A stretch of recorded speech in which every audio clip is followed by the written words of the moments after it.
Hola amigos de Academia Numismática, transmitimos desde México. Gracias por todos sus comentarios, gracias por su presencia en todos estos módulos que amablemente nos han comentado, haciendo sugerencias, solicitando saludos, dándonos agradecimientos, los cuales hago extensivo a gente como Ricardo de León Tallabas, que está aquí continuando como nuestro académico en turno. Bienvenido, Rick. ¿Qué ha habido? Buenas tardes, buenas noches, buenos días, buenas madrugadas. En el momento en que nos vean, pues aquí andamos fieles a la causa. Muchísimas gracias por tenerme por acá. No, gracias a ti por todo este esfuerzo que siempre lo reitero constantemente. Es un esfuerzo conjunto, pero en esta ocasión se trata de tu persona, Ricardo. Gracias, a pesar de que estás a punto de hacer maletas para hacer un viaje espléndido, te das la oportunidad para brindarnos este módulo 45, que has titulado El último billete o dos. Vamos a ver por qué. Vamos a ver, vamos a ver. Bueno, pues empezamos sin mayor dilación. Y voy a retirar el video tan pronto como empiece a publicar esto. Ya estamos. Entonces me retiro para que se pueda ver la presentación entera. Muy bien. Pues vamos a ver por qué se titula esta un billete, el último billete o dos.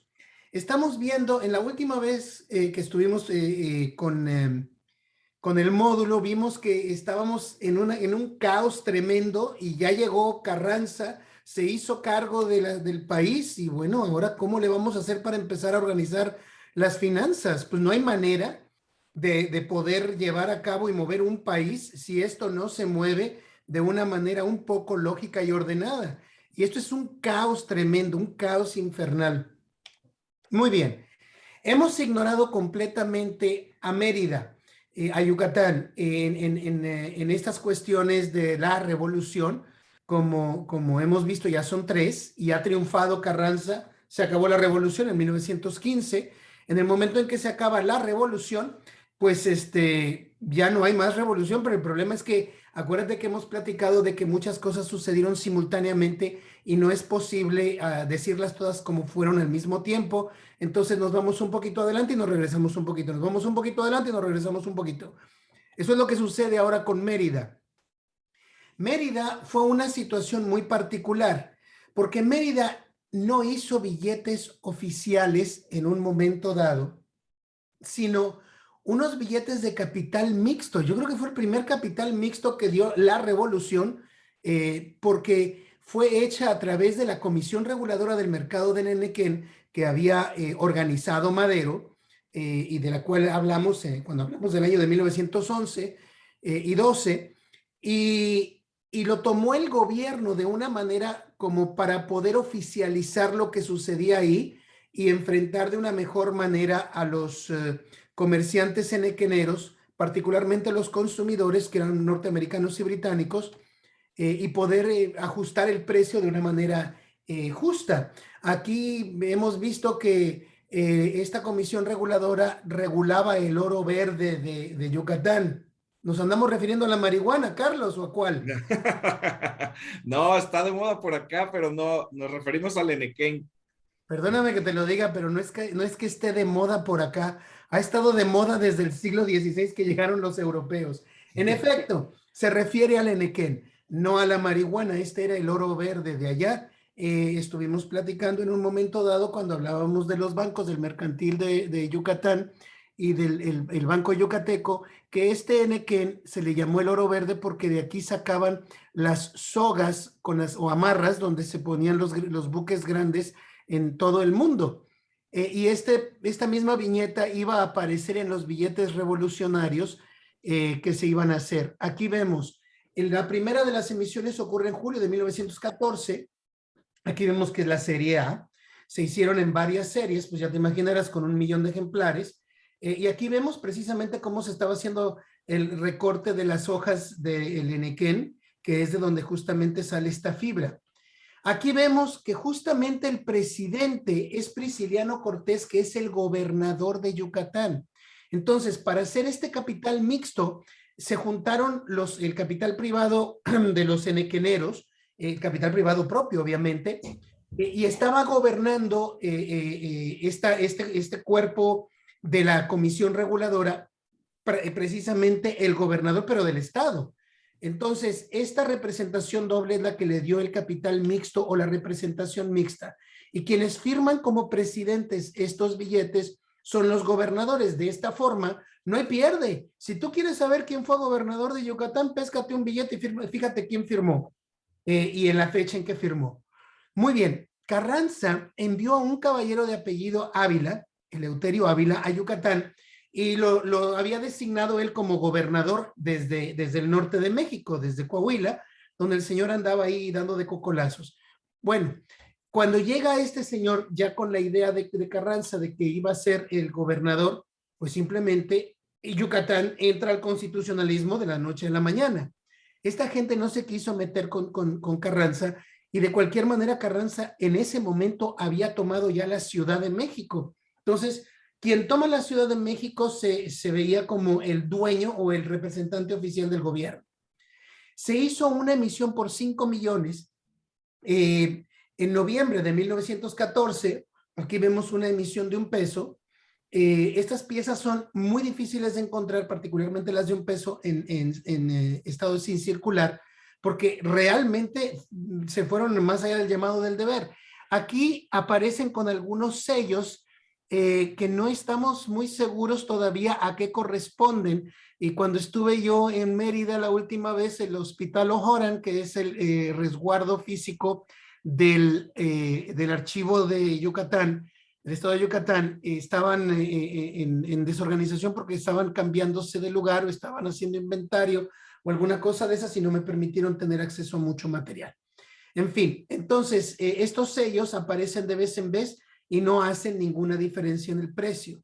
La condición es la que hace la diferencia del precio. Muy bien, como habíamos visto, primero estaba Prisciliano y ahora está Eleuterio como presidente de este lugar y ahora es gobernador de Yucatán. Entonces, no porque tengas un presidente u otro presidente significa que la Comisión Reguladora del Mercado de Edén ha decaído en prestigio, en fuerza, en poderío, etcétera. De ninguna manera.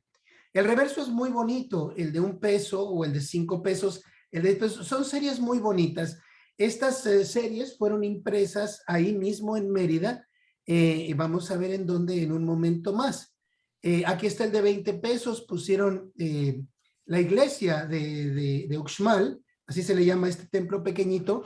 Este mismo templo aparecería después en una emisión carrancista, pero bien hecho y por la American Banknote Company, como ya veremos después. Esta viñeta aparece en 1914. Ninguna de estas piezas que estoy mostrando es difícil de encontrar.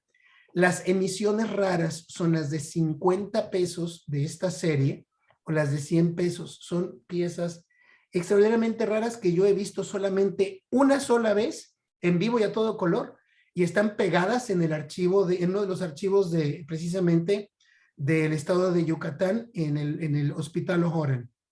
Muy bien, ahí está el Palacio de Gobierno de Yucatán. Aquí está que este señor Eleuterio Ávila se puso los moños y como no tenía dinero en la tesorería fuera de los billetitos que hacía la Comisión Reguladora, pues el señor dijo, señores, yo les voy a pedir 8 millones de pesos a todos los ricachones de por acá. Y obviamente esto no les sentó muy bien. Se hizo una situación militar. Se trató de evitar mandando a alguien que se hiciera cargo del batallón más importante de Mérida, pero esto no sofocó la rebelión y de diferentes lugares al sur de Mérida empieza a hacerse una pequeña guerra civil local en contra de quien había ordenado Carranza. Llega este señor Ortiz Argumedo. Ortiz Argumedo fue quien se encarga de hacer esta rebelión civil. No hay que confundirlo con Benjamín Argumedo, que el señor era villista y estaba en el norte. Son dos personas enteramente distintas. Tienen un apellido similar y suena familiar Benjamín con Ortiz. Ortiz Argumedo era un yucateco y el señor fue y tomó Mérida con un montón de voluntarios. Me recuerdo que hubo un contingente muy fuerte de Alachó, uno de los lugarcitos de por ahí. Bien, cuando llega este señor hace una de las emisiones más comunes que existen. Este en particular a mí me gustó porque tiene un número muy bajito, que es el número 39. Se utiliza una viñeta de Hidalgo y aquí viene la firma del señor Ortiz Argumedo.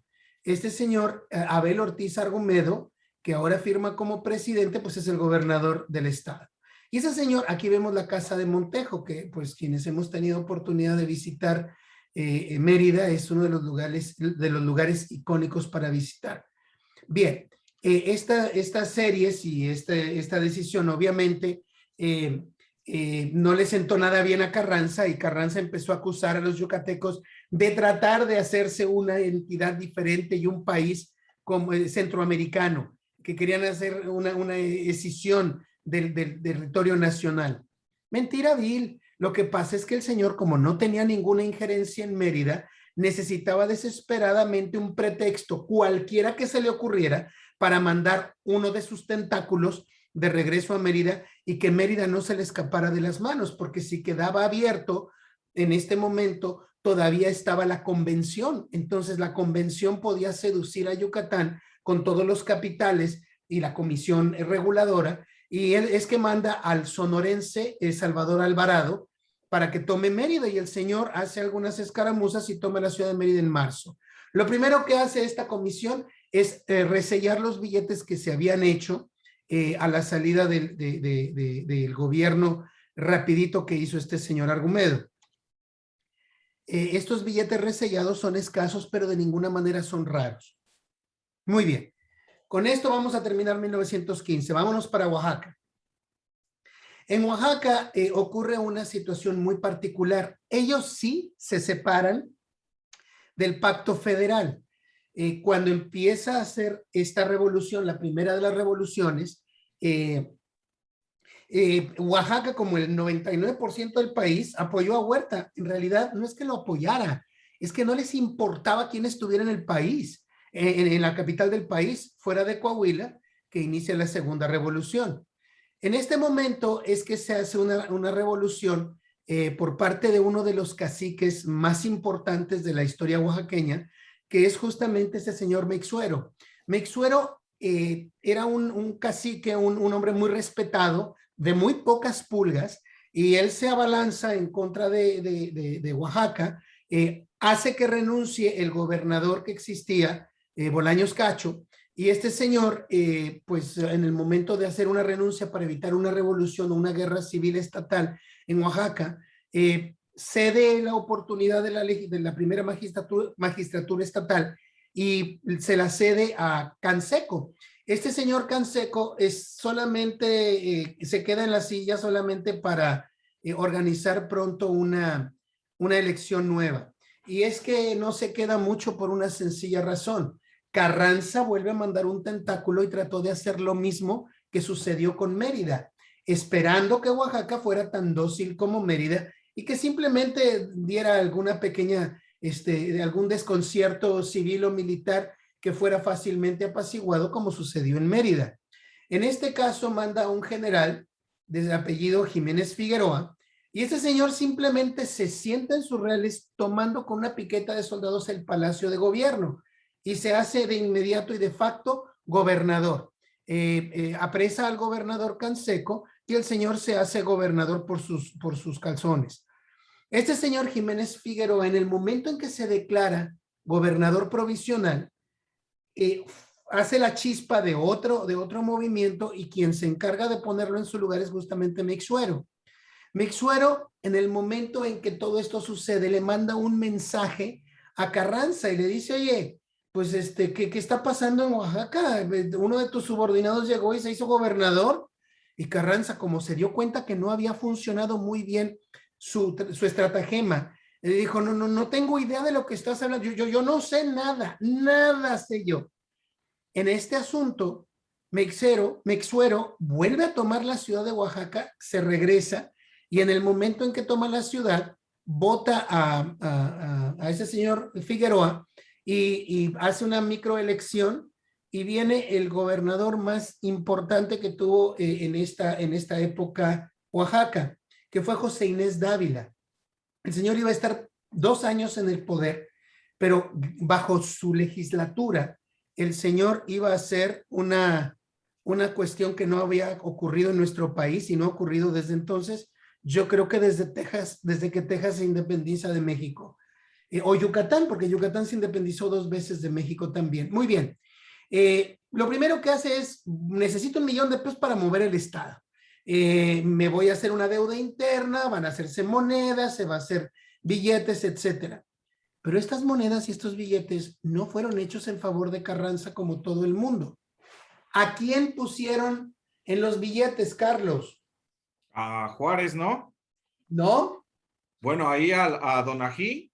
Exactamente. A quien pusieron fue a Donají. De ella hablamos cuando estuvimos hablando de monedas, pero ahora sí queda mejor el tema.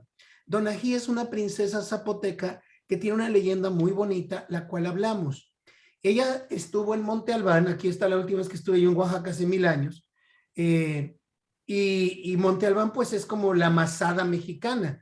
Este lugar está en la cumbre de un cerro, de una pequeña montañita, y este lugar se supone que ahí estuvo esta princesa Donají. Donají vio su ciudad sitiada por los mixtecas, que eran acérrimos enemigos, y ella pues no pudo sostener mucho el punto, porque pues estando en la cumbre de una montaña dependes mucho del comercio para poder subsistir. Al momento de cercar ese comercio, pues es nada más cosa de esperar a que se muera sola la ciudad. La princesa habló con su pueblo y le dijo: señores, mi obligación como su reina, como su princesa, es cuidarlos. Vamos a rendir la ciudad. En el momento en que se rinda la ciudad, me van a tomar prisionera. Por favor, no hagan nada para detenerme hasta que tengan la certeza de que pueden hacer una revuelta civil en contra de estos desgraciados. Si yo me muero o vivo es una cuestión irrelevante. Mi deber es ordenarles que sean libres del yugo de esta gente. Eventualmente, cuando esta princesa se rinde, es tomada prisionera, pero se le asignan 7 u 8 sirvientas, esclavas. Ella la tratan con el rango de princesa mientras estuvo en cautiverio. Obviamente no tenía la libertad de salir o de moverse mucho dentro de la ciudad, pero pues fue tratada bien. Cuando se hace la revuelta en la primera oportunidad que tuvieron para poder liberarse, se echaron encima de la ciudad donde estaba presa la princesa, y cuando llegan se encuentran con una triste noticia. La princesa, el cuerpo de la princesa estaba decapitado en el palacio donde la tenían, y ellos pues estuvieron tristes por la pérdida de su reina o su princesa, pero necesitaban la cabeza de ella para poder enterrarla con el cuerpo. Eventualmente pues decían ellos, si no está completa su alma va a penar, necesita estar su cuerpo completo para poder ir al Tlalocan de los dioses, como dirían los aztecas. Y pues no la encontraron, nadie supo dónde estaba porque 2 soldados se la habían llevado y no habían regresado. Nadie supo qué fue de su cabeza. Estando buscándola, los zapotecos, encontró uno de ellos una flor blanca en el suelo y él trató de sacarla para llevársela a su esposa. Esta flor estaba atorada y cuando trató de desenterrarla para llevarla completa para su esposa para que la plantara, se dio cuenta que salía de la oreja de Donají. Si tú te fijas en este grabado, ahí está la flor pequeña que sale del oído de Donají. Ella estaba incólume, no se había putrefactado su cuerpo ni su cráneo, y pudo ser enterrada de forma completa. Bien, aquí termina la leyenda. Todos estos bonos o billetes fueron impresos por la tipografía artística de Julián S. Soto de Oaxaca. Esta tipografía artística estuvo en la esquina de esta calle. El edificio ya no existe, como podemos ver, se ha de haber caído con un temblor. Así era como se veía originalmente. Si tú te fijas, sobre el lado izquierdo está el Palacio de Gobierno. Fue precisamente por eso que se le ordenó a esta imprenta, que aquí aparece como La Nacional, para que hiciera estos billetes. Estaban al cruzar la calle de la parte trasera del Palacio de Gobierno de Oaxaca.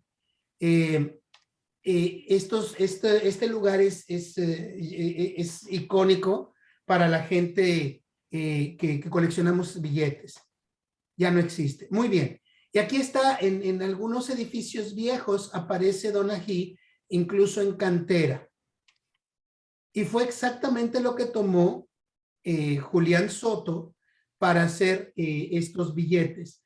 Todos ellos, sin excepción, llevan a Donají sobre el lado izquierdo. La tipografía es muy similar. Esta es la única instancia en la cual la misma persona que firmó un billete de banco firma un billete revolucionario de cualquier tipo. En este caso, el tesorero del Estado había sido consejero del Banco de Oaxaca en el breve espacio y tiempo en que este banco funcionó. Aquí vemos la misma firma en ambos billetes. Hay también billetes que están impresos en papel de contabilidad, por eso es que se alcanzan a ver rayas y márgenes de columnas para poner activos, pasivos, circulantes, fijos y diferidos, ¿verdad? Alguien hizo un estudio muy interesante sobre los resellos del reverso de cualquiera de estos billetes.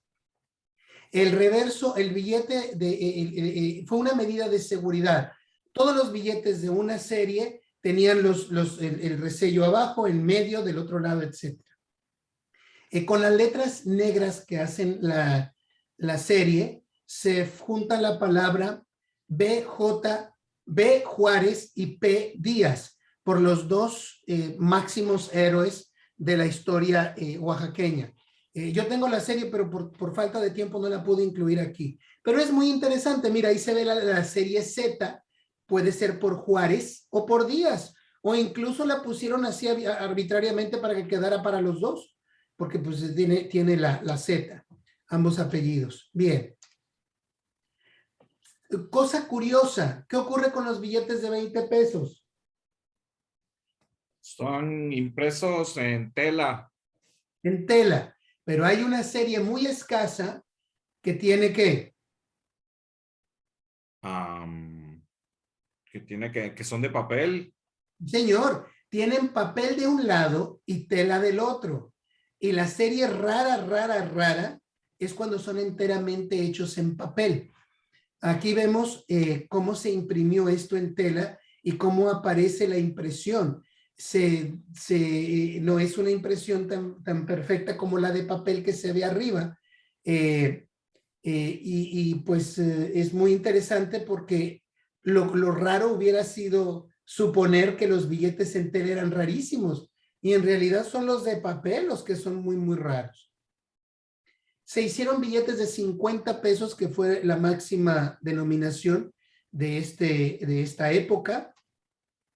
Y estos billetes tienen un reverso distinto. Para mí es el billete más bonito que se hizo porque el águila siempre aparece muy hermosa en una tinta muy fácil de ubicar.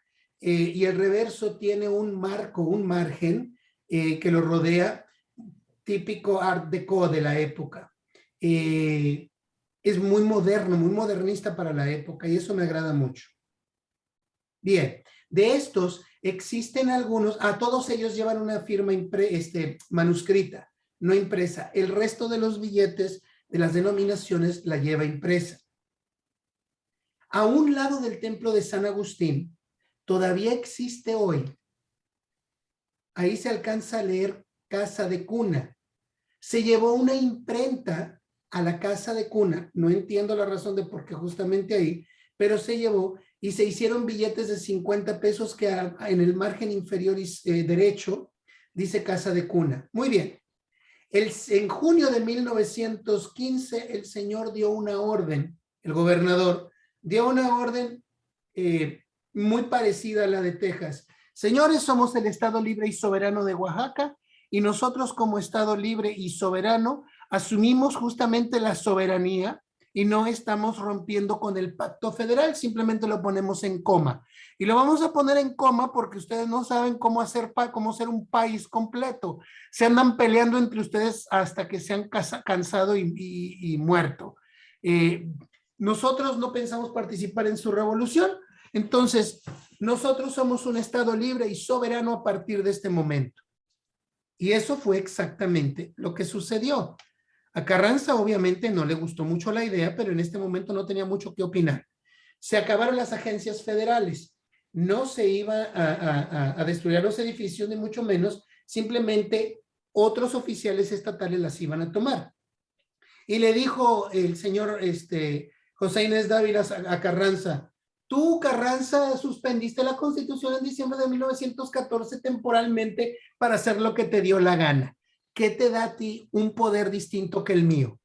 De esta manera, como el poder había resumido de una forma soberana, de ahí sale la palabra soberanismo, que no es una palabra real, pero este soberanismo es en el que iba a moverse precisamente José Inés Dávila como si fuera un emperador, a través de una legislatura que le servía mucho a lo que a él se le ocurría hacer.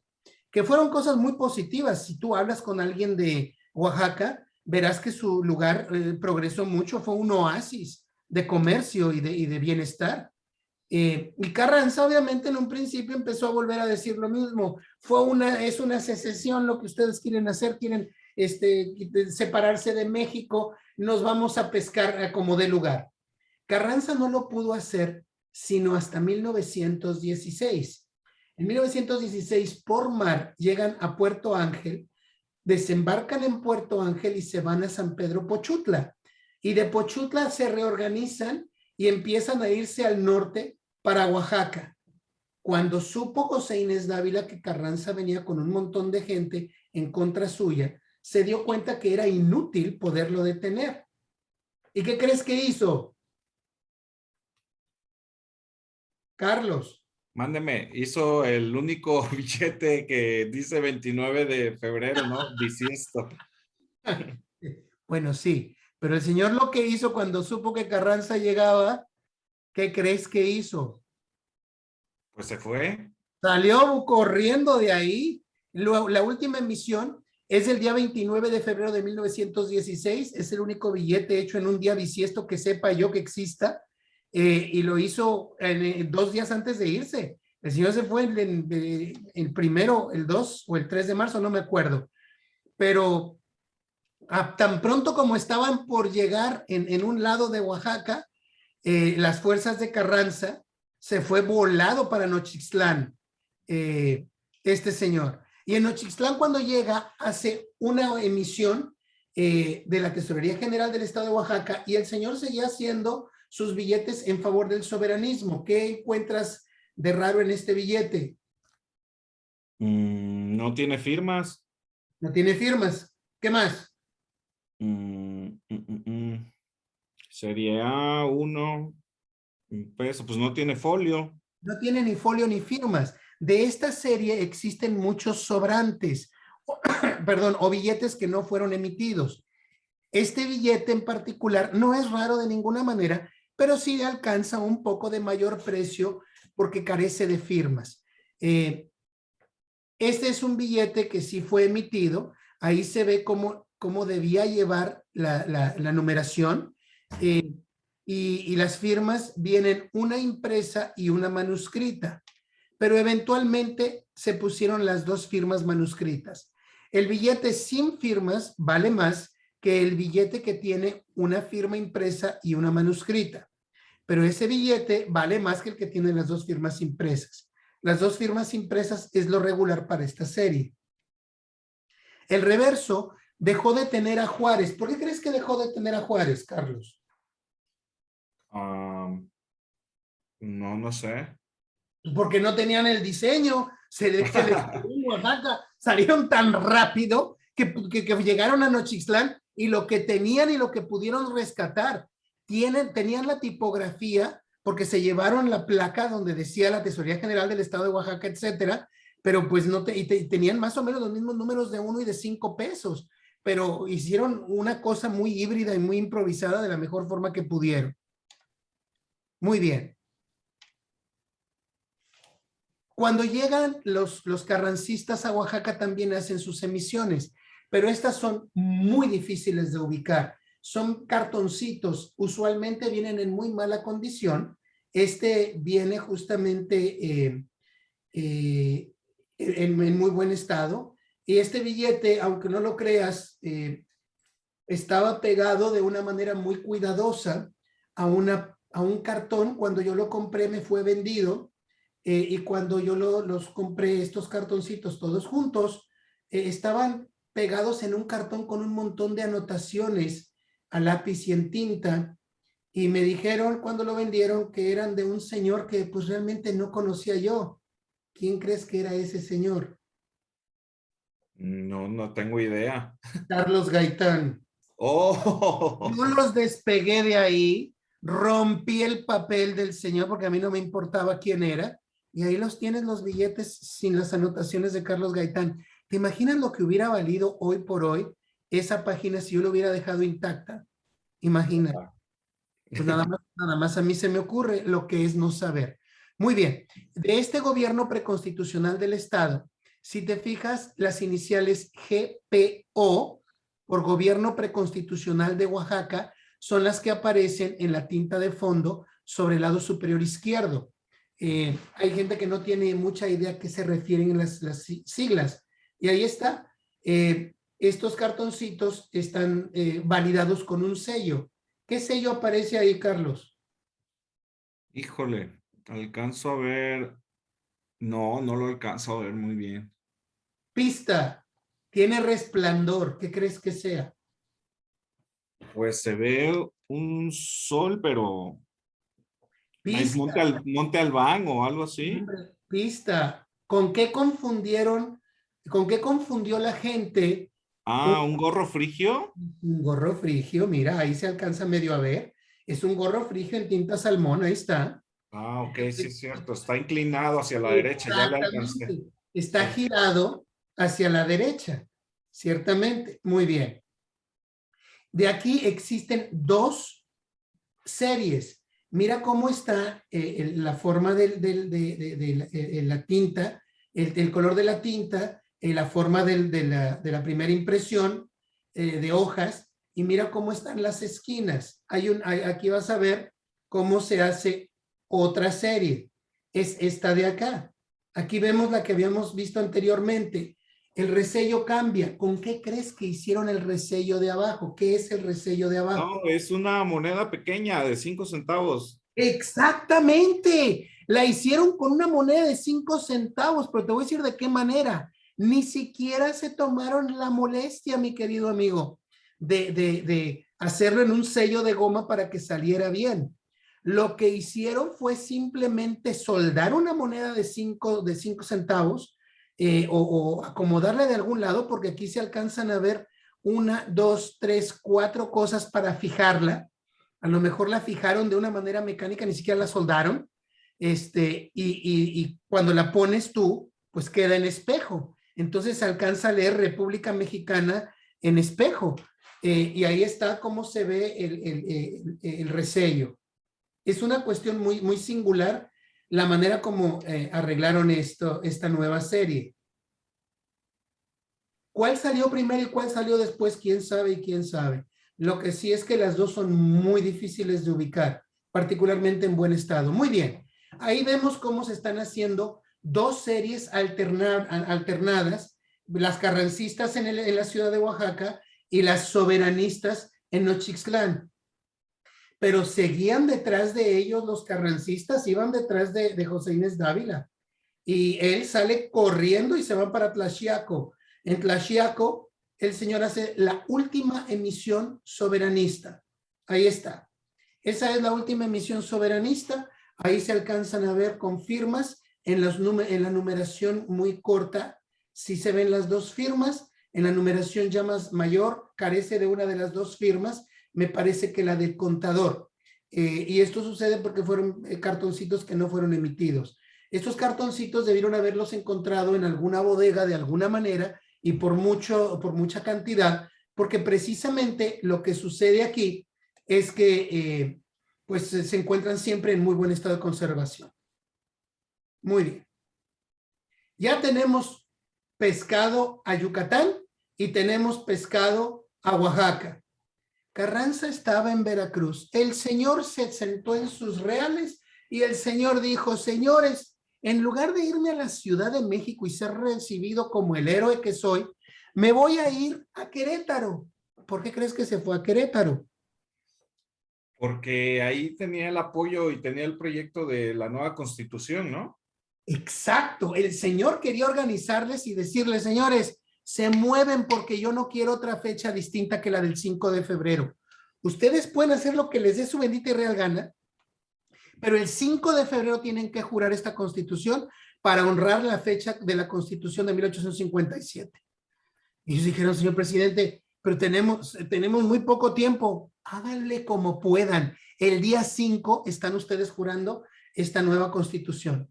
Y de ahí se fue el 14 de abril a la Ciudad de México y al momento de llegar a la Ciudad de México, pues empieza a hacer una serie de monedas, como todos sabemos, las hizo de diferentes materiales, de diferentes formas, y hablamos de ellas en su momento cuando hablamos de las monedas. Vamos a hacer un análisis muy rapidito de lo que fue la Revolución Mexicana, porque no fue la revolución, fueron tres revoluciones distintas, no tres partes de una misma revolución, como lo trata de hacer la historia oficial, para decir que todos tenían una misma visión. Yo te aseguro que a Madero le importaba muy poco saber que Carranza iba a terminar como presidente de la República, te lo puedo asegurar. La primera revolución sucede precisamente con Madero, cuando es una revolución política que trata de destituir al dictador. En el momento en que el dictador renuncia, la revolución política de Madero triunfa y se acabó la revolución. Sin embargo, en 1913, apenas a 18 o 20 meses de estar en el poder, porque le toma posesión el día 6 de diciembre de 1911, llega este señor Victoriano Huerta, lo depone y lo asesinan, y este señor usurpa la presidencia. Se hace la segunda revolución. El gobernador de Coahuila no está de acuerdo con la marranada que había hecho este desgraciado de Victoriano Huerta, que se convirtió en el Rasputín mexicano, en el traidor más grande que ha tenido nuestra historia, y yo creo que superando a Santa Anna. Y este señor pues unifica muchos movimientos en contra suya y Carranza toma la Ciudad de México. En ese momento el señor, siendo el primer jefe del movimiento revolucionario, constitucionalista, y tomar la Ciudad de México y tumbar a Victoriano Huerta, se acaba la segunda revolución. La tercera revolución viene cuando sale uno de los generales de Carranza, que fue Francisco Villa, y Francisco Villa se une a Zapata y entre los dos se inventan una convención revolucionaria que tuvo tres presidentes. Estos tres presidentes y estos dos líderes fueron eventualmente derrotados por Carranza. Muy bien, Carranza ya es el máximo líder de todo el planeta. El señor no lo merece esta esquina de la galaxia. Ya, el señor es totalmente listo. Para el 4 de abril de 1915, el señor había decretado que todas estas emisiones eran absolutamente ilegales y carentes de valor. Sin embargo, como hemos visto, se tuvieron que resellar muchas de ellas porque no había con qué suplirlas. Por mucho que el señor lo dijera en papel en su Hermosillo, en Saltillo, en Culiacán, en donde estuvieron en la Ciudad de México, pues no nos funcionaba mucho. Teníamos el caos de estos billetes que se suponía iban a redimir todas estas emisiones hasta 1914. Desafortunadamente, estos billetes no vinieron a remediar nada y vinieron a hacer una mayor inflación. Eventualmente se hizo la emisión Veracruz por 600 millones de pesos. Si tú vas a un mercadito de domingo, la pieza más factible que tú puedas conseguir es justamente uno de estos de la emisión Veracruz, porque son los más comunes, son los más baratos, etcétera. Los resellos son los que lo hacen raro. Muy bien, y se hicieron en todas las denominaciones. No te creas que los de 100 pesos son raros, ni por error. Los resellos son los que los hacen de escasos a raros en algunas ocasiones. Muy bien, se hicieron el 1 de diciembre del 14 y el 5 de febrero del 15, como hemos visto aquí. También se hicieron cartoncitos locales. Estos cartoncitos no creas que le apuraban mucho a la gente. Pues eran muy fáciles de redimirse 20 por un peso. Muy bien, pero había misiones locales y cartones locales en un montón de lugares, no nada más en este sitio donde Carranza estaba teniendo sus fuerzas apostadas. También estaban los villistas, estaban los convencionistas, estaban los zapatistas, estaban los de todo el mundo. Muy bien, pero todo esto, la estrellita que iba a poner el pino de Navidad infernal de nuestra economía, iba a ser todos los billetes hechos por Pancho Villa, todos ellos, que fueron muy comunes, como tú sabes. ¿Qué crees que les pasaron a estos billetes? Pues siguieron funcionando, ¿no? Con los resellos, ya lo vimos. Carranza ya se hizo el dueño y señor de México. Ah, les puso su resello. No les puso ningún resello. Dijo, señores, ahí se la ven. Eso les pasa por tomar los billetes de Villa. Estos billetes desde este minuto no valen un cacahuate. Vayan a buscar a su Pancho Villa para que se los arregle. Váyanse con él. Yo no les voy a pagar un centavo de esto ni los voy a canjear bajo ninguna circunstancia. Ahí se ven ustedes. Los únicos que yo voy a aceptar van a ser las sábanas de 1913, porque el señor me pidió oportunidad de hacerlas. De ahí en fuera, olvídense. Y de estas sábanas no son más que creo que 8 o 9 millones de pesos. No tengo ningún problema, pero los otros, ¿qué te gustan? 35, 40 millones, ahí váyanse a buscar a Villa para que se los canjee. Y además estaban los zapatistas. Eso sí, jamás aceptó un centavo de deuda zapatista y menos de los convencionistas. Así que todos estos billetes dejaron de valer. Muy bien. Vamos a regresarnos un poco para poder terminar este año como Dios manda. El 30 de abril de 1914 se había hecho el último balance de todos los bancos en México. El 30 de abril. Y esto lo sé precisamente por lo que dicen los documentos. Sin embargo, todavía no he encontrado este balance que sería muy importante para saber con cuánto capital contaba cada uno de ellos. Sin embargo, estos bancos se conocen de alguna manera, algunas cifras porque han sido citadas por terceros. A mí no me gustan las fuentes secundarias, pero a falta de la fuente primaria que no he tenido oportunidad de revisar yo mismo, voy a tener que basarme en ellas. Muy bien. Había 222 millones de pesos en billetes en circulación.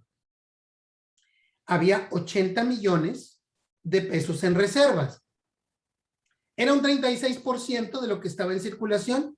Está perfecto, muy abajo del 50%.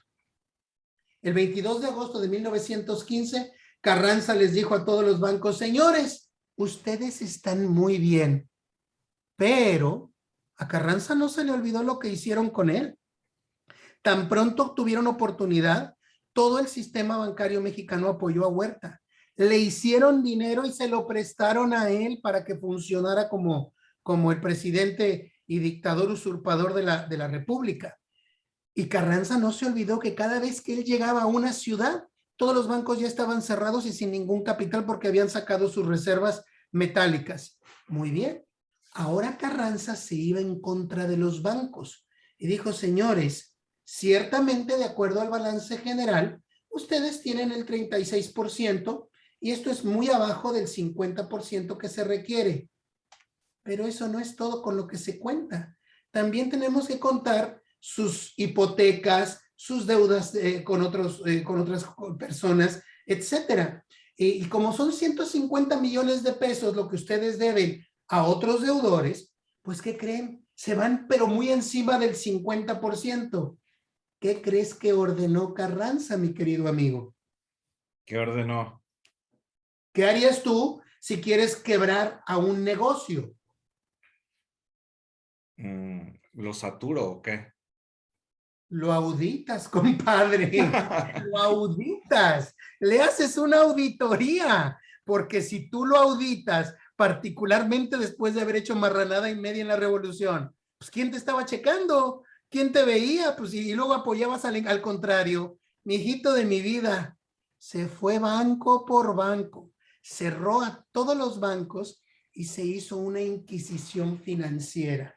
¿Se acuerdan que usted? No, y el desgraciado anotó cuánto dinero prestó cada banco a Huerta, nada más que por cuestión de tiempo no lo voy a mencionar, pero sí te voy a decir dónde conseguir la información. Y empezaba a ser ese el quemadero de estas gentes. ¿Quiénes iban a ser los máximos inquisidores? Antonio Madero y Rafael Nieto. Estoy seguro que este señor Nieto está relacionado con el expresidente Peña Nieto.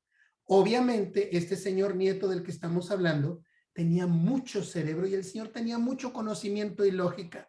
Desafortunadamente, este cerebro fue, yo creo que el máximo que pudo encontrar en 3 generaciones en su familia, porque el expresidente, bueno, en fin. Estos 2 señores se encargaron de hablar, de juntar a todos los banqueros en este quemadero. ¿Dónde es este quemadero, Carlos? ¿Qué edificio es este? Palacio Nacional. ¿En qué billete aparece el Palacio Nacional? En el de 100 de... No. En el de... ¿cómo se llama este Matías Romero? Sí, pero ¿qué denominación es? No me 10,000, 10,000, 10,000. de efecto, en el de 10,000 pesos. Y te voy a decir una cosa, aquí realmente yo estoy pecando de anacrónico, porque para esta fecha el palacio todavía tenía nada más 2 pisos, 3 pisos, y no, eran 2 pisos, y lucía muy distinto de cómo se ve acá. Pero por cuestiones prácticas, voy a poner esta imagen. Ahora te pregunto, ¿en qué lugar del Palacio Nacional se ubica la Secretaría de Hacienda y Crédito Público? Ahorita, ahorita no, no está ahí. Oh, no, de que está ahí, ahí está. Bueno, estaba. Creo que ya está independiente de este edificio, aun cuando todavía se siguen haciendo asambleas y cuestiones públicas en este lugar. Pero, ¿en qué parte del palacio se encuentra? ¿Tienes idea? No, no tengo idea. Donde estaba la tesorería virreinal. Ay, me salió mal. Es en la entrada del lado, del lado izquierdo. En la entrada del lado izquierdo es donde está la Secretaría de Hacienda y Crédito Público. Muy bien. Y ahí estaba. Decía mi coterráneo, Fray Servando Teresa de Mier, Noriega y Guerra, el famoso José Guerra de los libros de la Revolución de Hidalgo de 1813. Este señor, el padre Mier, decía, la Inquisición es una mesa, 2 candeleros y 3 majaderos. Y el señor tenía toda la razón del mundo. La Inquisición se iba a llamar la Comisión Reguladora e Incautadora de Instituciones de Crédito. Fue formada oficialmente y por un telegrama de decreto por Carranza desde Veracruz el 29 de septiembre del 15. Esta comisión reguladora e incautadora era una comisión que podía confiscar precisamente las instituciones bancarias. Y de esta manera se decreta la desaparición del sistema bancario mexicano. Muchos dicen que este sistema bancario desaparece por Carranza, y eso es una mentira. El sistema bancario mexicano estaba condenado a la quiebra y a la ruina total por todas partes. Habían emitido mucho dinero durante la revolución, incluso antes de la revolución, ya había mandado 3 telegramas, como vimos en el módulo 40, creo, 40 me parece, o 39. José Ives de Mantura había mandado ya 3 telegramas a todos los gerentes que no hicieran problemas con sus emisiones, etcétera, y con sus préstamos, porque estaban sacando mucho dinero del banco que tenía que estar ahí. Ellos invertían mucho en hipotecas, en terrenos, en edificios, en obra pública, etcétera, en préstitos al gobierno, y pues era capital que tenía que estar directamente en las oficinas, porque si no estaban creando un déficit, por mucho que estuviera firmado por el gobernador de cualquier estado. De esta manera, Carranza, con una sonrisa en sus labios, mandaba al diablo a todos aquellos que no quisieron ayudarle. Por eso uno debe dejar siempre bien puestos los puentes. Agustín Legorreta fue quien se hizo cargo de esta tempestad, de esta masacre financiera. Agustín Legorreta tuvo que tomar el enorme vacío de poder que dejó Creel, que había sido el arquitecto financiero del porfiriato entre Creel y José Ives Limantur. De verdad que no había cual más de ser gente brillante en los negocios y en las cuestiones financieras. Como Creel se exilió junto con Porfirio Díaz, pues no había más.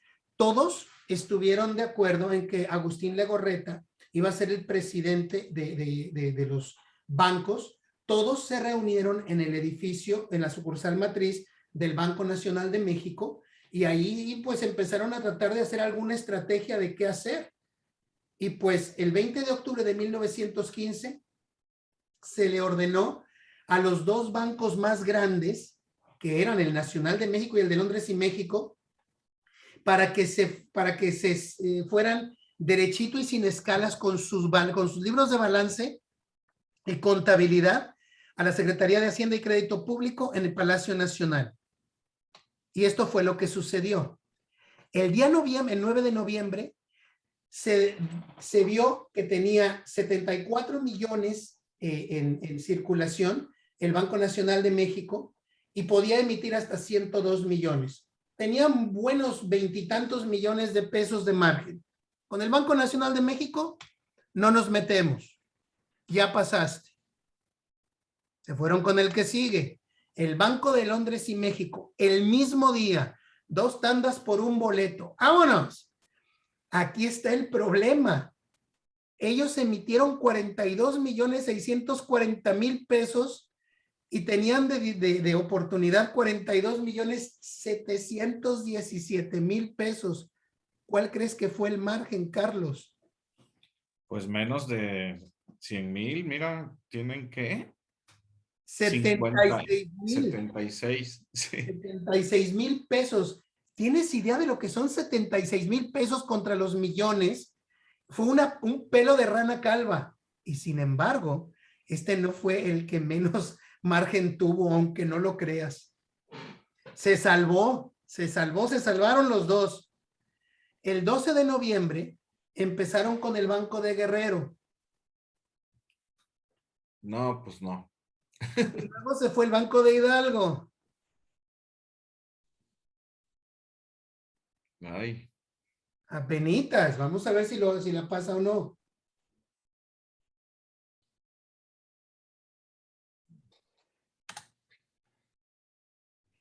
Estos 3 bancos no pasaron, no por los billetes que no tenían en circulación, sino por la sencilla razón de que tenían otras deudas pendientes, como te decía yo, hipotecas, etcétera, que tenían amarrados sus capitales en otro lado y no lo tenían líquido en sus cajas.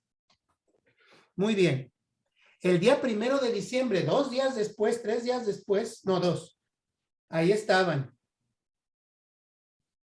El Banco de San Luis Potosí, el Banco de Coahuila. Estos son los datos. Y te voy a decir quién los saca y los ubica. Estoy casi seguro de que sí puse el libro. Y si no, lo muestro al final. Aquí lo tengo a un lado. Ahí está.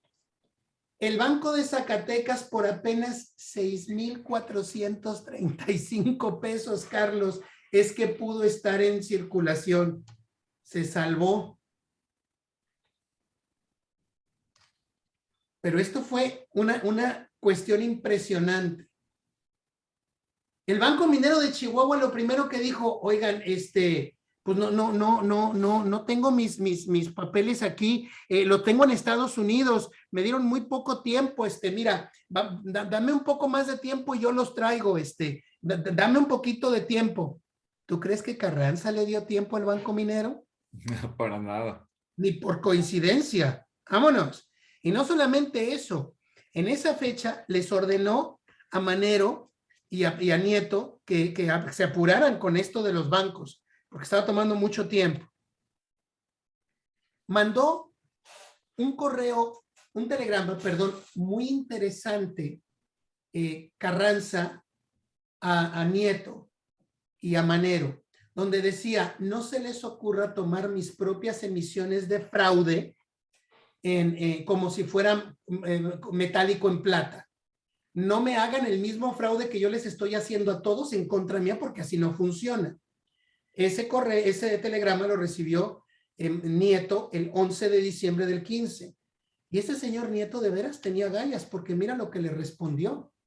Dijo, señor, con todo respeto, pero la gente del Banco Nacional, le enseñé yo el telegrama y esta gente dice que ellos han estado pagando sus emisiones por plata porque usted así lo ordenó. ¿cómo hago yo con estas emisiones? Usted me dice que no las tome por plata, pero ahí yo tengo un mensaje de usted a ellos ordenándoles que los pagaran en plata. ¿Cómo es posible? Y Carranza se endemonió, como te imaginarás. Dijo, no te pongas a discutir conmigo y sigue mandando mis billetes que no valen un pito por plata. Si tienes alguna situación que discutir conmigo, tómate el primer tren a Veracruz y aquí lo hablaremos personalmente. Eso le respondí el 13 de diciembre. Y Nieto no se quedó en paz y todavía lo increpó y le dijo, señor, pero en el inicio de esta deuda sagrada de la revolución, usted obligó a pagar sus propias emisiones en oro. Yo como contador le puedo decir a usted que esto es un estándar doble, donde es muy bueno para mí, pero es muy malo para los demás. Y si se lo hacen a los demás, qué bueno, y si me lo hacen a mí, qué malo. Pues eso no se puede hacer. Y Carranza, ya fastidiado de esta situación, le responde de inmediato desde Saltillo. Fantástico. Ya no alegues más conmigo. No los pagues en plata. Ya no los tomes ni los des por plata. Contento. Nieto ya no le respondió. El día 19 de diciembre del 15, el Banco de Jalisco se va a la Inquisición Financiera. El Banco de Aguascalientes el mismo día. Y también, y ellos mismos dijeron, los del Banco de Aguascalientes llegaron muy mansitos. Señores, no estamos en ninguna legalidad. Así que venimos a que nos haga el favor de cerrar, pero con todo gusto. Los del Banco de Guanajuato dijeron, oye, es que están malos las vías de los ferrocarriles por lo de la revolución y pues no podemos checar la contabilidad de nuestras sucursales, danos un poquito más de tiempo. Después de que soltó la carcajada Manero, pues los mandó a todos al diablo, ¿verdad? ¡Vámonos! En 19 de diciembre se echó a 3 bancos y no había terminado. Ese mismo 19 de diciembre se echó al Banco del Estado de México. Ups, notas, billetes en circulación, y ahí está lo que tenían de poder haber emitido. Y siguieron continuando, órale.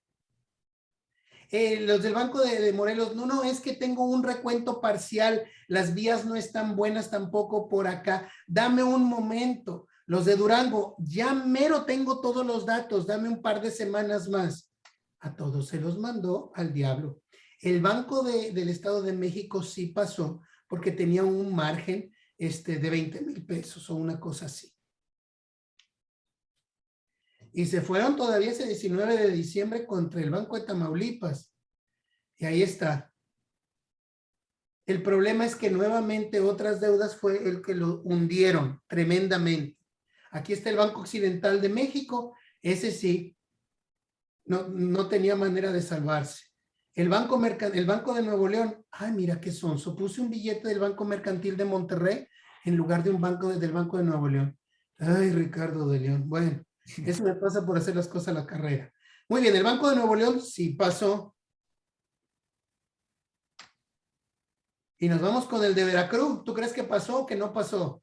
Claro que pasó. No pasó. No, pues no. ¡Sí pasó! Sí, pues sí, oye. Raspando, todavía le dolió la panza del panzazo que se echó, pero sí pasó. Muy bien. Ahí está. El Banco de Sonora el 8 de marzo. Y con esto se acaban la Inquisición bancaria. Así era como lucía el país con las emisiones cuando Carranza tomó la decisión de hacer esta incautación bancaria. Así es como se quedó el país después. Ups. Muy bien. Y apenas estaba empezando con este relajo. Ya verás después lo que va a hacer este angelito. Muy bien.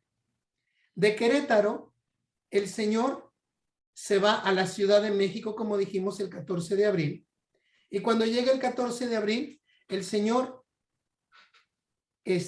ya había hecho su constitución.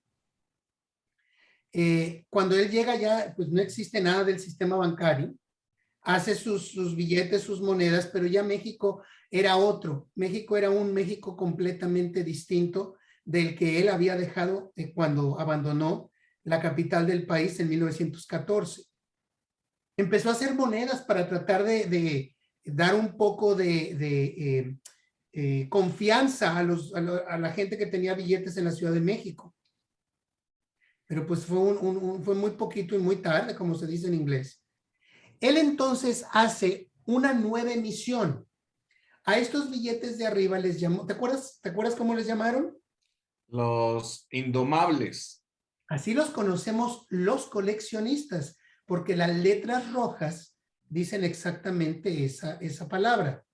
Pero en su época, ¿cómo les conocieron? ¿No te acuerdas? Infalsificables. Exactamente, decían que el papel era infalsificable. Mentira vil, pues era coco wash para que la gente los aceptara de una forma rápida, me explico. Y ahí está el reverso. El reverso era muy parecido a los que ya tenía Carranza en circulación. Esto era como para dar una continuidad. Estos billetes, que como bien mencionas, se llamaron los infalsificables, en nuestra época los conocemos como los indomables. Y curiosamente, mira quién aparece sobre el lado izquierdo. Colón.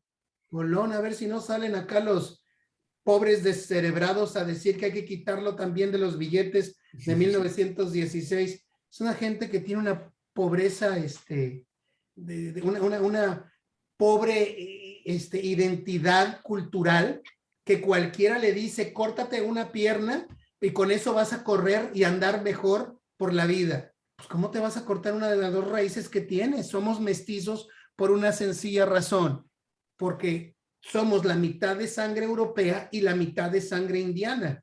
Y cuando alguien se queja de lo que ocurrió hace 500 años, pues tus antepasados de una pierna cultural le hicieron a tus antepasados de la otra pierna cultural, pues es imposible que te desgenetices nada más por una mínima irracional de gente que lo que busca es manipular a la gente de una forma irracional. Pero en fin, bueno, me estoy desviando del tema.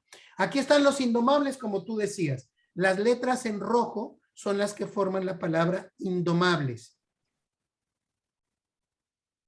Y es muy interesante adquirir la serie. A veces las venden completas y en buen estado, pero no las venden baratas. Después se hizo otra serie de 2 pesos un tiempo después, y esta tiene una leyenda atravesada que dice de circulación provisional.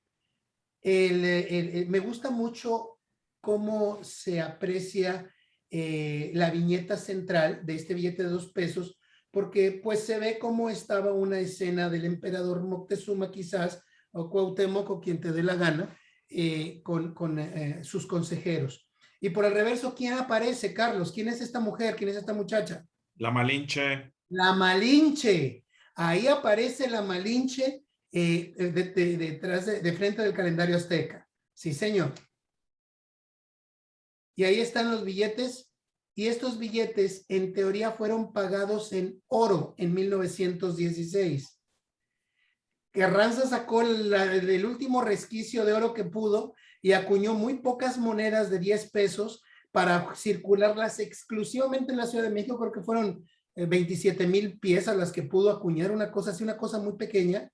Y estas monedas fueron las que sirvieron para empezar a ejercer el canje de los indomables o de los infalsificables, como se les llamó entonces, pero pues no le resultó muy rápido esto. Y hete aquí que no llegaron los infalsificables a todo el país de una manera tan rápida como Carranza hubiera deseado.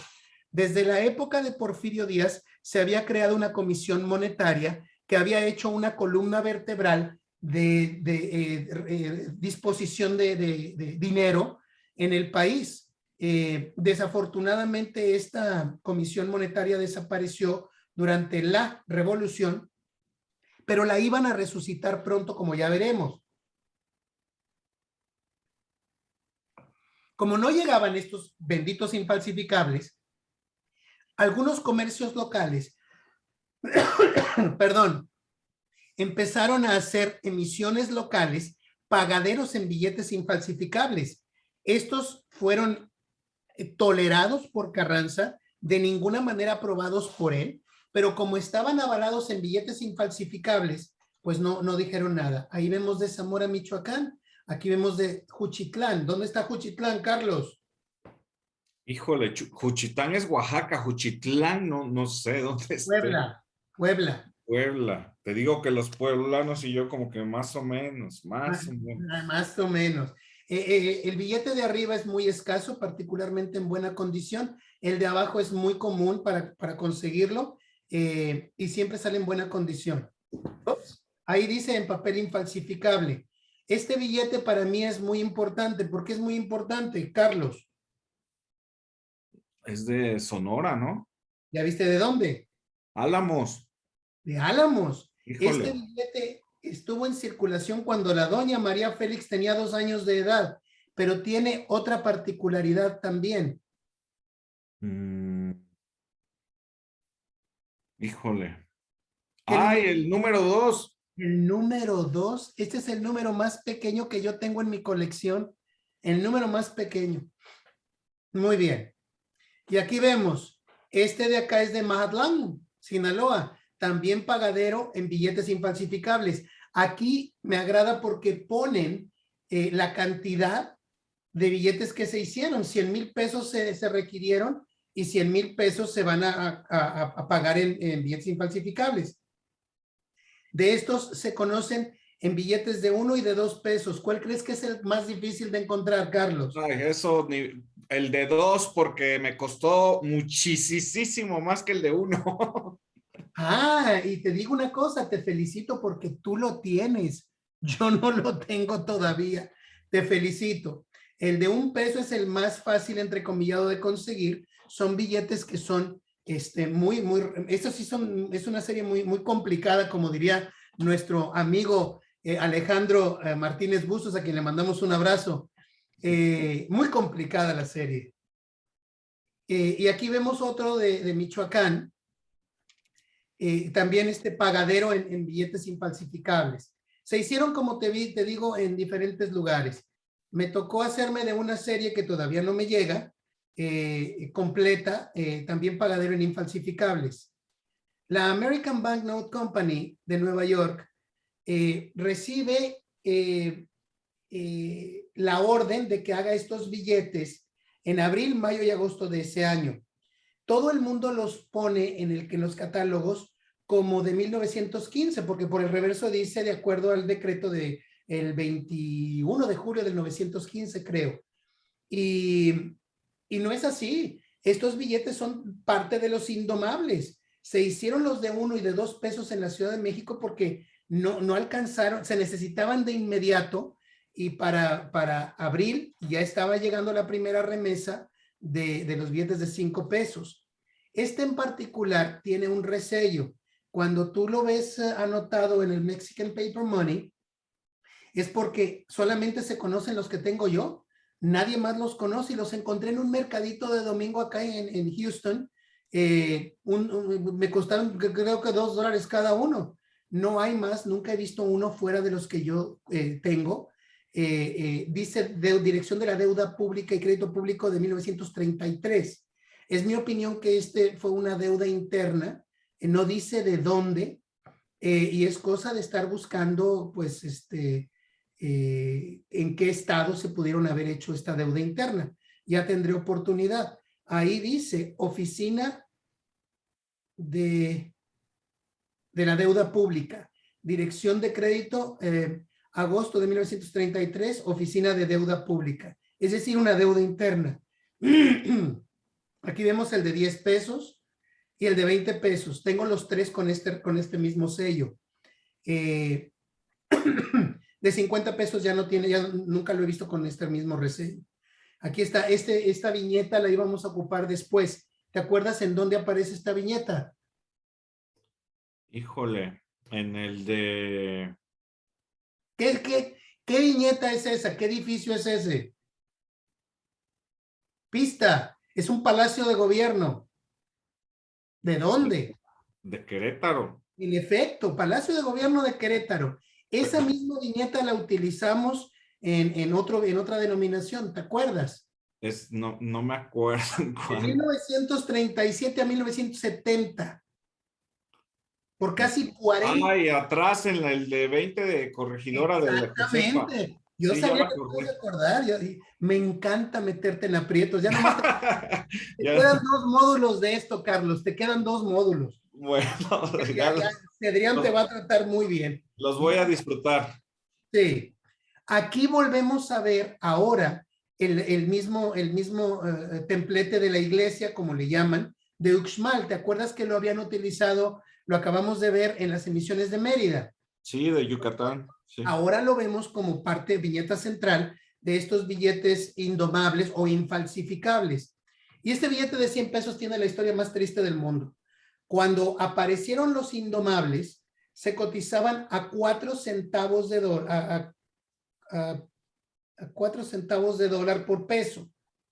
Y cuando llegaron, estos 100 pesos no hacían ni siquiera 4 centavos de dólar. eran pagaderos en oro, pero pues ya nadie los pagaba en oro. Hay tablas de cotización de estas cosas. Muy bien. Aquí están cuántos millones de piezas se ordenaron en hacer. ¿Cuál crees que sea el más difícil de encontrar, Carlos? Pues el de 100, ¿no? El de 100, nada más hicieron 650,000 piezas y vete a saber si todas las emitieron. Y aquí vemos la cantidad que se ordenaron pedir. Esto no significa que fueron las que se emitieron. Muy bien. Y nos regresamos para Yucatán. Fíjate bien lo que está pasando en la Ciudad de México. Se tuvieron que hacer billetes pagaderos en oro. Y ahí dice con todas las letras oro nacional. Porque esto estaba haciendo correctamente con lo que estaba decretando Carranza en la Ciudad de México. ¿Quién lo emite, Carlos? La Tesorería General del Estado de Yucatán. Perdón, en efecto, la Tesorería General del Estado. Estos no son hechos por la Comisión Reguladora. Esta es la primera emisión militar o estatal o gubernamental que hacen en la postrevolución. ¿Quién lo firma este billete como gobernador? Ah, pues Alvarado. Es Salvador Alvarado. Salvador Alvarado.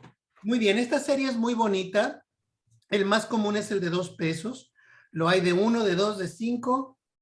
Aquí está una prueba de las viñetas del de 5 pesos. ¿Cuál es la denominación más rara? ¿La de 1, la de 2, la de 5, la de 10? ¿Cuál es más rara? Fíjate que en mi experiencia, la de 1. No, amigo, la de 5 pesos es la más difícil. El billete de 5 pesos es el más raro y por mucho de encontrar. Si has tenido la suerte de verlos y sobre todo en buena condición, te felicito. Este me encantó porque vienen incluso, el número 5 viene iluminado de amarillo. Usualmente los ves blancos porque están totalmente perdidos. Mira, el de 100. ¿Mande usted? El de 100, digo. Sí. El billete de 100 pesos es de la Comisión Reguladora del Mercado del Enequén es difícil de encontrar. También fue hecho en oro nacional. Mira quién lo firma como presidente de la comisión. También Alvarado. Mismo, como habíamos dicho. Estos billetes de 100 pesos de la Comisión Reguladora del Mercado del Enequén no son los mismos de 1915 que yo me refería anteriormente. Esta serie es tremendamente más común que de la otra que me refería, porque yo nada más he visto uno que está metido pegado en un archivo, y he sabido de otros dos que están en manos privadas. Este de la Comisión Reguladora del Mercado de Enequén se ve de vez en vez, no es un billete barato. El 99% de ellos están lastimados del margen inferior derecho. ¿Por qué crees que estarán lastimados? ¿Qué crees que les pasó? Porque no es polilla, ni modo que les cayera polilla a todos en la misma área nada más porque el bicho nada más le gustó ese pedazo de papel para comer. ¿Qué es entonces eso? Agua. Estuvieron puestos en pacas y de alguna manera una de las pacas o las pacas donde estaban sentados en el suelo se mojó. Entonces la gente trató de secarlos y desbarató el papel. Es un papel muy corriente. Aquí tienes 3 ceros en la numeración. Es una serie muy, muy baja. Ricardo, ahí traes un águila calva en medio, debajo de Juárez. Sí, señor. ¿Y por qué crees que es un águila calva? Porque se mandaron a hacer en San Francisco. Sí.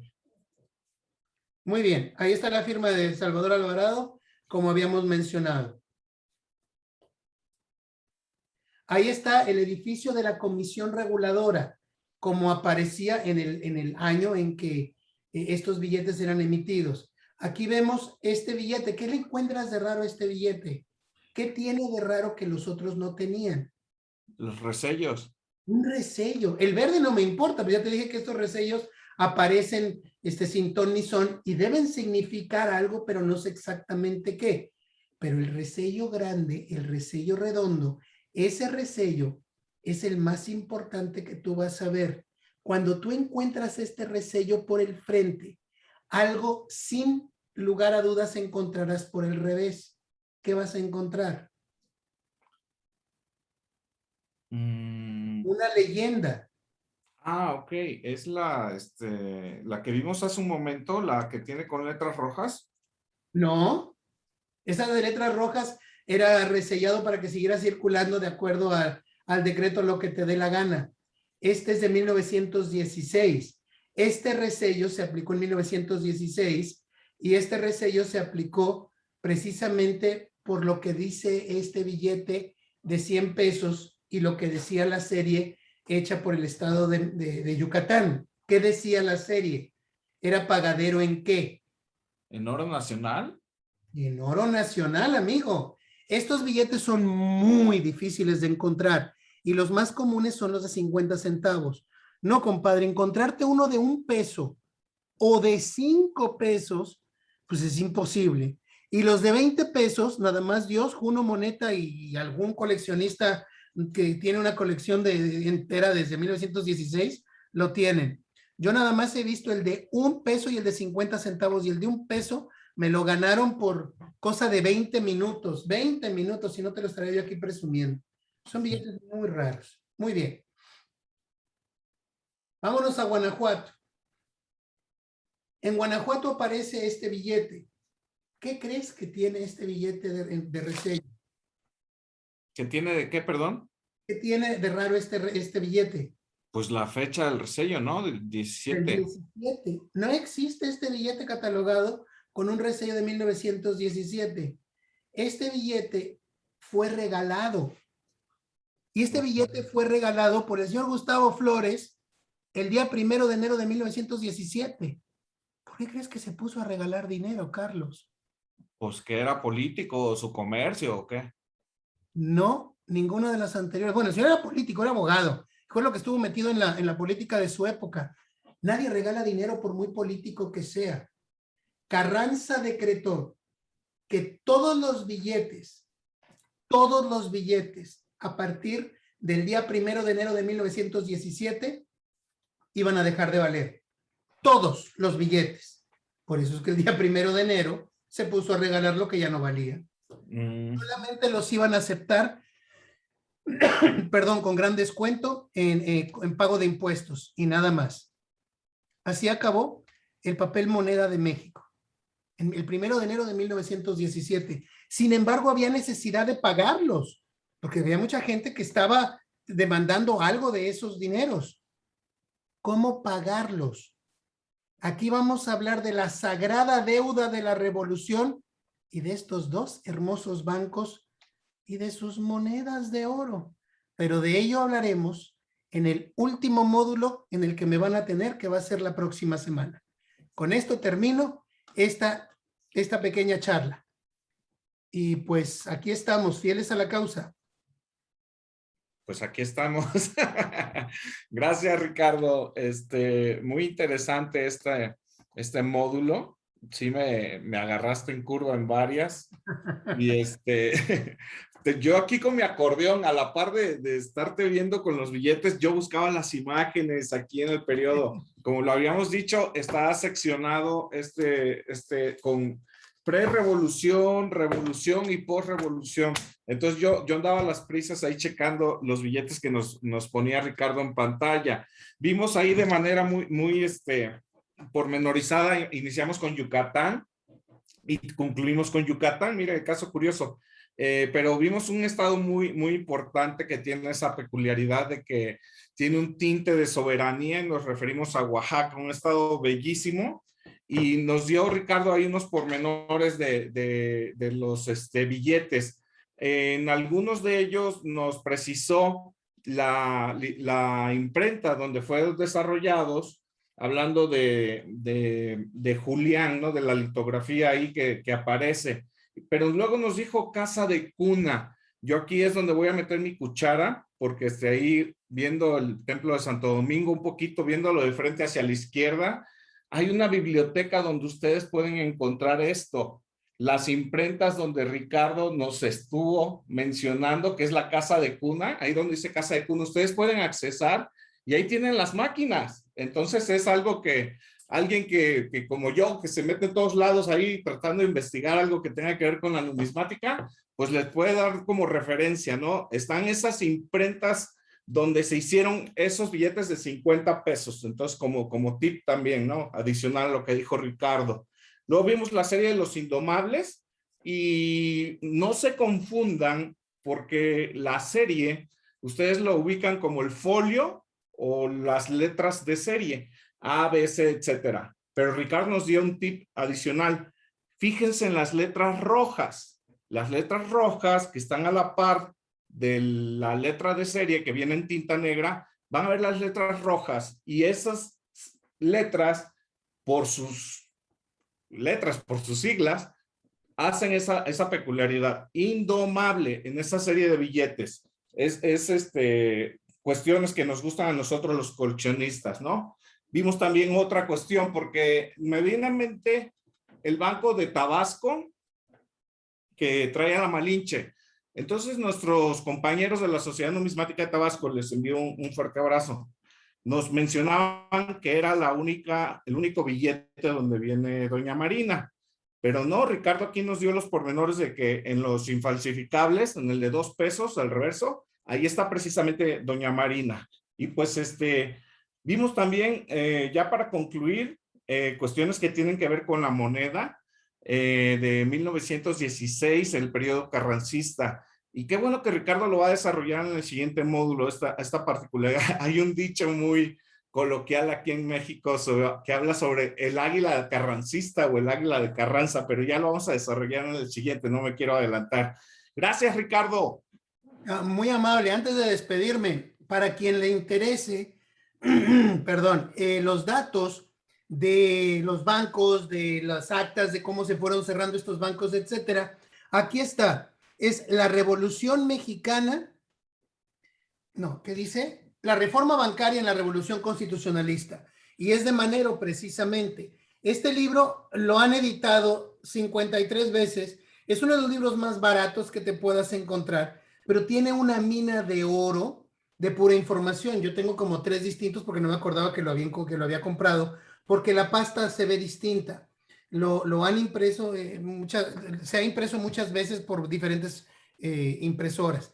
Y pues con esto nos despedimos con este módulo y pues nos vemos en el próximo, que ya será el último que me tengan aquí.